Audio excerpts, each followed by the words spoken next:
and strengthening unions is building a stronger economy for all Americans. It is indeed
honored that you introduced me, given all that you have been through and all you continue to do to hold up so many people.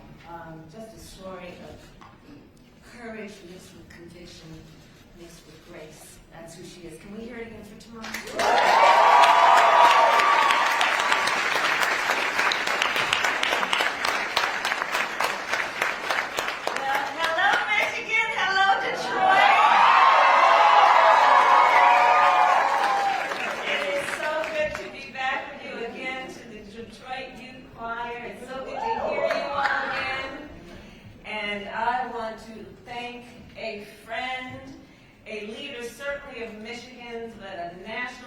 Governor Gretchen Whitmer.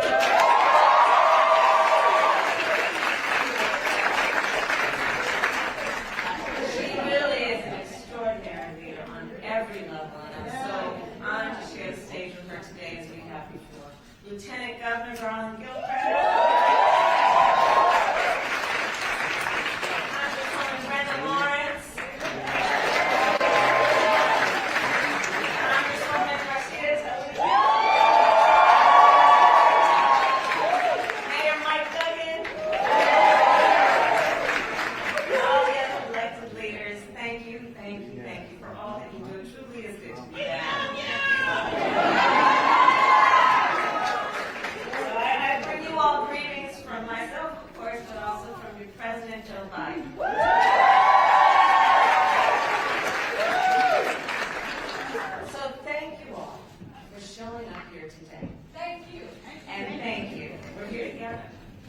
And for showing up for our communities, and showing up in this case for the city of Detroit.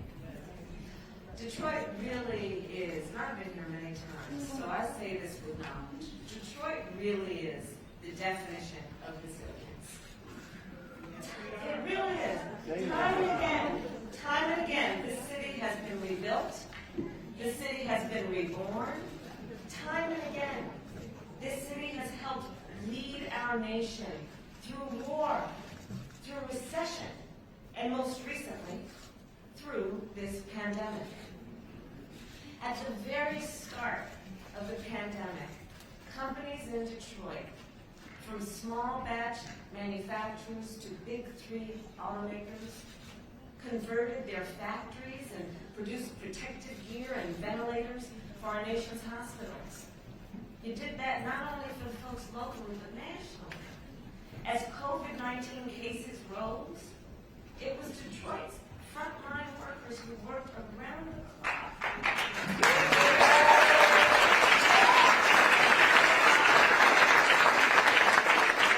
To help care for those who were sick. We heard tomorrow talk about the personal prayer, in addition attention to the prayer for the community and for the world. Those frontline workers, like her and so many others, risked their own lives, and they knew they were, for the sake of taking care of, in many cases, perfect strangers.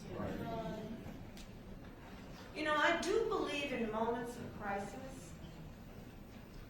there are revelations and an unveiling of the heroes walking among us. And I would say among the heroes walking among us as we live on earth right now, the frontline workers are front and center.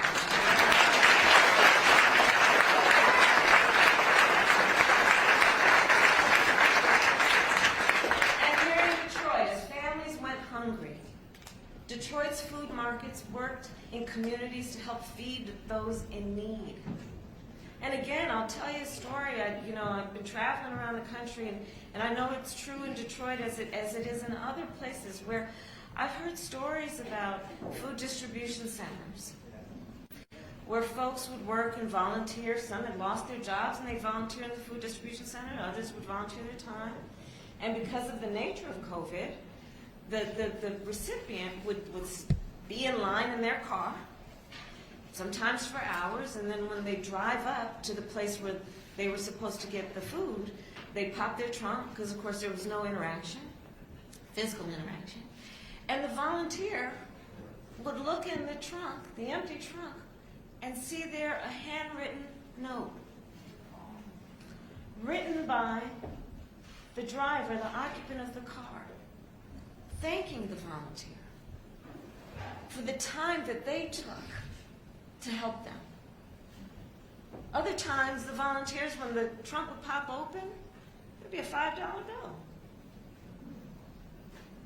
People who had nothing, barely could make it, and what little left they had, to thank the volunteers for the value of their time and their labor.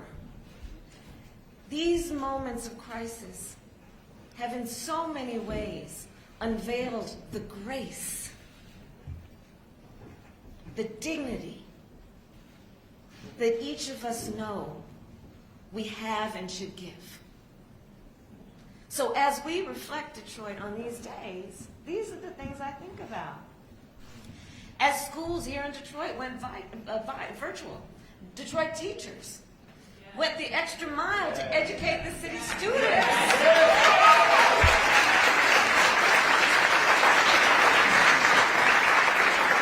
Went the extra mile.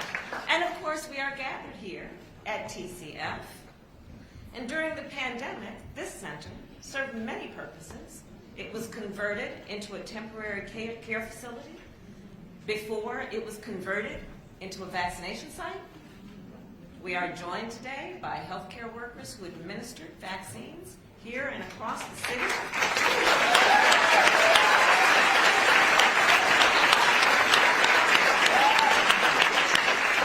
You are the heroes. You are among those heroes I was speaking of. And so thank you all. Thank you on behalf of our country. Thank you on behalf of the folks that you may never meet and the folks that may never know your name. But because of your work and your resilience, are all the better for what you've done. And so here we are today. We are together and we're thinking about a lot. And we know that across our nation, COVID-19 cases are down from the peak. COVID-19 hospitalizations are down. COVID-19 deaths have fallen by 90%. The vaccine gave us the upper hand against this virus. And nearly 160 million Americans are now fully vaccinated. More than 4.75 million here in Michigan. This is incredible progress. And we need to build on that progress. And we need to build on that progress now. Because there are still a whole lot of folks who are not yet vaccinated. And that is certainly true here in Detroit. So I'm here to say thank you, congratulations, and we have more work to do.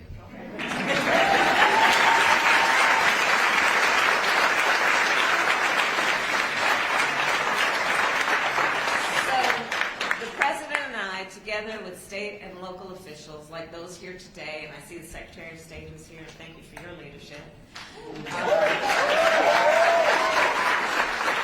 We'll keep pushing to get every eligible American vaccinated. Last week, the President spoke about what our administration is doing to boost vaccination rates. And basically, it boils down to two big things. We are bringing the facts, not misinformation, the facts directly to the people. And that's a big deal, as you all know. We got to get the facts out, because sadly, there's a lot of misinformation. So let's know what it is, and let's talk to our neighbors and our friends and say, here, let me tell you about the facts. Okay, the facts, one. And two, bringing the vaccine directly to the people. Okay? So we have volunteers who are going door to door to give people information about the vaccines. Why? Because we shouldn't require that people knock on our door to find out what's going on.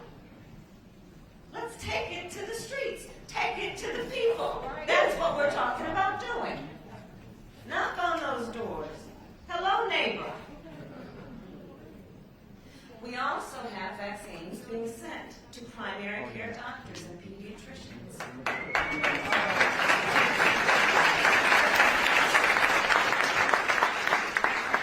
Pediatricians who so often will treat the child, and then as they're treating the child, look over at the mother and father and say, well, how are you doing?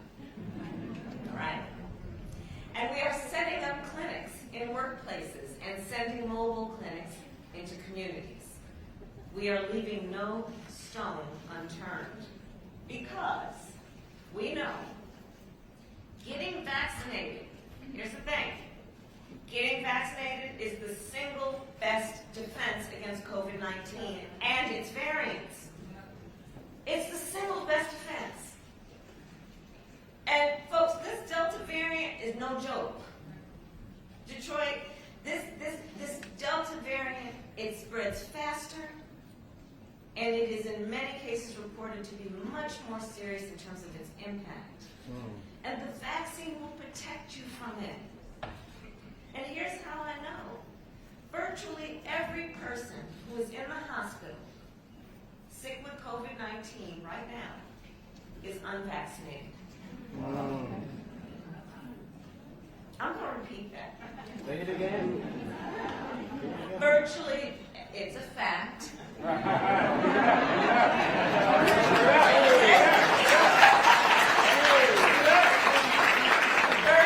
every person who is in the hospital right now, sick with COVID-19, is unvaccinated. Wow. Right. And even more, regrettably, virtually every person who has recently died from COVID-19 was unvaccinated. Wow. The loss, the tragedy of that loss, literally every person who has died from COVID-19 that we have recently been seeing was unvaccinated. You know, you hear doctors now talking about when they're treating someone in the hospital these days for COVID-19, and then they ask, well, have you been vaccinated? The kind of response they're getting, sometimes it's nonverbal, but it's kind of people looking down and saying, no, I haven't been vaccinated. So let's do this in a way that we don't judge anybody. We're not looking down on anybody. But we do want to give them the information because nobody should have to live with any kind of sense or feeling of regret when there's so much that's available to help them. You know, I got my second shot back in January, and I'm so glad I did. And of course, you know, I thought, oh, I can handle anything. But that next day, I was a little off for a couple, you know, I was just not feeling so well that next day. But that was it. And then back to normal, right? So yes, okay, that's part of it. But it's just, you know, a few hours, and it can save your life. It can save your life. In the words of your own Miguel Cabrera, he said, that the shots are nowhere near as bad as the virus. Fact.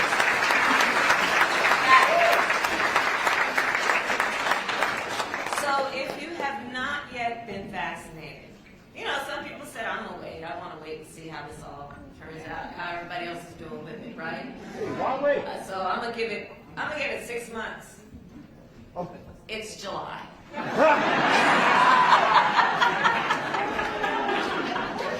It's time. It's time.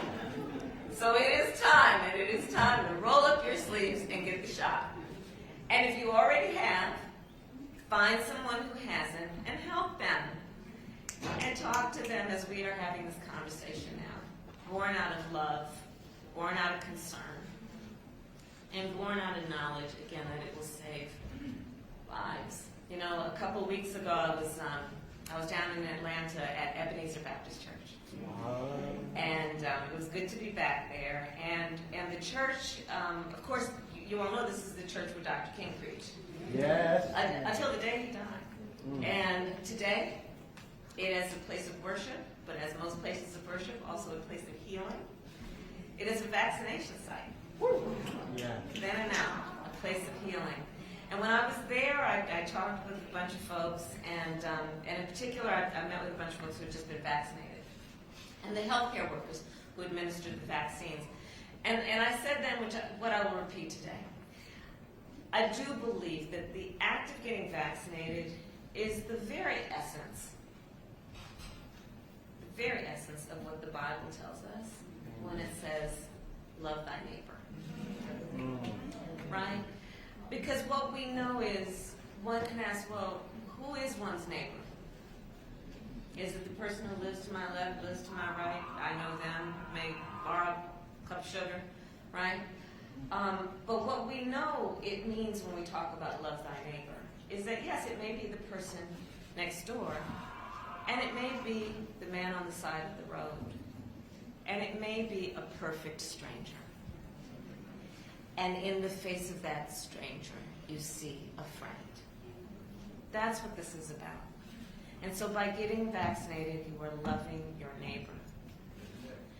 And so I will end, Reverend Anthony, where I began, with the point about Detroit's resilience. Detroit, you know better than most. Resilience is not automatic. Not everybody has it. Resilience is made. Resilience takes determination, and it takes work. And resilience requires love. So in that spirit, and in the spirit of resilience, let us rise up Detroit. Let us rise up Michigan. Let us rise up America. And let us end this pandemic once and for all. We can do this together. I know we can. Thank you.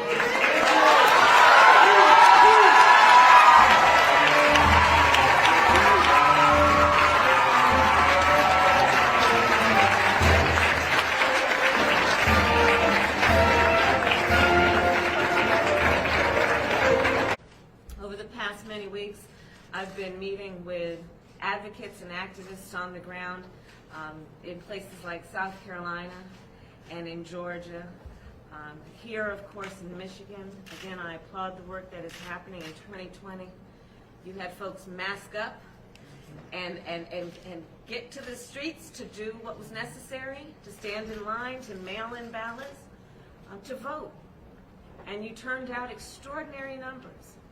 And when people ask, well, why is my vote important? Well, we know the people here in Michigan voted because they said they wanted, on the issue of the pandemic, a national plan for vaccinations. They voted and they got that. The people of Michigan said, we're going to vote because we want more jobs. Well, they voted, and we have 3 million more jobs. The people of Michigan said, we're going to vote because we want to see children in America lifted out of poverty. They voted, and we got the child tax credit expanded so that we will lift half of America's children out of poverty. The people of Michigan have a strong and important voice.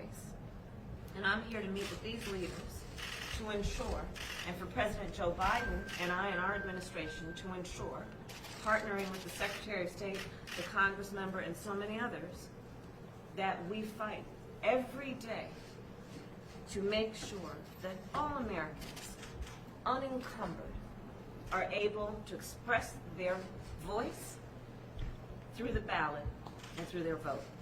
And so with that, I want to thank everyone. I'm looking forward to our conversation. Again, it's so important that we meet with folks on the ground. You are the leaders on the ground who are making these rights real every day. And with that, let's begin our conversation. And thank you all. I'll talk to you all later.